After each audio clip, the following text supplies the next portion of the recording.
తెగిపడిన నా సహోదరునికి ప్రేమతో ప్రేమ దేవుని మూలముగా కలుగుచున్నది. ప్రేమించు ప్రతివాడు దేవుని మూలముగా పుట్టినవాడై దేవుణ్ణి ఎరుగును. దేవుడు ప్రేమాస్వరూపి. ప్రేమ లేనివాడు దేవుణ్ణి ఎరగడు. వాడు దేవుని సంబంధి కాడు. మనము దేవుని ప్రేమించితమని కాదు, తానే మనలను ప్రేమించి మన పాపములకు ప్రాయశ్చిత్తమైనటకు తన కుమారుని పంపెను. ఇందులో ప్రేమ ఉన్నది. దేవుడు మనలను ఇలాగూ ప్రేమించగా మనం ఒకరినొకడు ప్రేమించబద్దులమై ఉన్నాము. మనం ఒకరినొకడు ప్రేమించిన యెడల దేవుడు మన యందు నిలిచి ఉండును. 1 యోహాను 4వ అధ్యాయము 7 నుండి 12 వచనములు.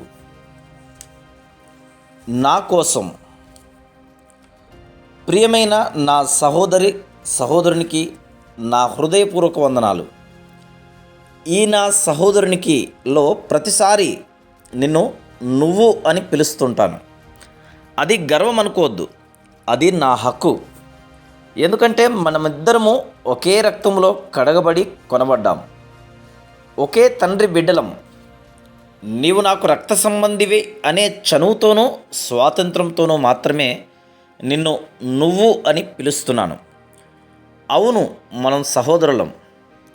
నా వివరాల విషయానికి వస్తే నా పేరు, ప్రాంతము, నేను వెళ్ళే చర్చి ఇవేమీ నేను చెప్పదలుచుకోలేదు. ఎందుకంటే ఆ వివరాలు చెప్పడం వలన నన్ను ఏదో ఒక శాఖ వాడిగా చూస్తావు, ఏదో ఒక ప్రాంతం వాడిగా చూస్తావు. నన్ను అభిమానించవచ్చు, లేక శత్రువుగా చూడొచ్చు. మొత్తం మీద నా మీద నీకు ఏదో ఒక భావం కలుగుతుంది. ఆ భావం నేను చెప్పబోయే విషయానికి అవరోధమవుతుంది. అది నాకు ఇష్టం లేదు.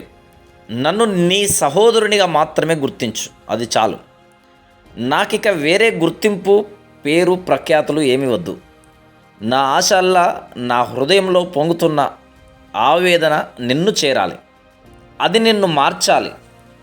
మిక్కిలి అల్పుడనైన నాకు దేవుడు అప్పగించిన బాధ్యతను నేను నెరవేర్చాలంటే ఇలా తెర వెనుక ఉండిపోవడమే సరైన మార్గం అనిపించింది. నేనెవరో తెలియాల్సిన అవసరం లేదు, కానీ నేను చెప్పే విషయం మాత్రం నీకు చాలా అవసరమని నాకు తెలుసు. ఛాలెంజ్లతో, ప్రకటనలతో, గర్వపు మాటలతో ఏం చెప్పినా అది ప్రేమను చంపుతుందని నాకు తెలుసు. నా బాధ్యత ప్రేమను స్థాపించడమే. అందుకే వినయంతో మాత్రమే నీతో మాట్లాడడానికి ప్రయత్నిస్తున్నాను. ఒకవేళ ఎక్కడైనా నిన్ను బాధించి కోపానికి గురి చేస్తే నా మీద కోపంతో మన మధ్య ఏర్పడిన ఈ సోదర బంధాన్ని తెంపివేయద్దు. కానీ నీ సహోదరునైన నన్ను క్షమించమని మనసారా కోరుకుంటున్నాను.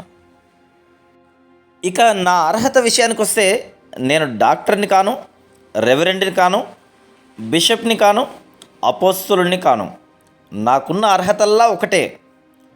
నేను కలిగి ఉన్న ఈ అర్హత కోసం ఎన్ని నిందలైనా భరించవచ్చు, ఎన్ని శ్రమలైనా అనుభవించవచ్చు, ఎంత ధనాన్నైనా ఖర్చు చేయవచ్చు, చివరికి ప్రాణాలనైనా ఆనందంగా ఇచ్చేయచ్చు. అటువంటి ధన్యత కలిగిన అర్హత నేను కలిగి ఉన్నాను. అదే నేను క్రైస్తవుడను. నేను ఎవరా అని ఆలోచించొద్దు, నేను ఎవరో తెలుసుకోవాలని ఆశపడొద్దు. ఎందుకంటే నేను మరెవరినో కాదు, నీ సహోదరుడను.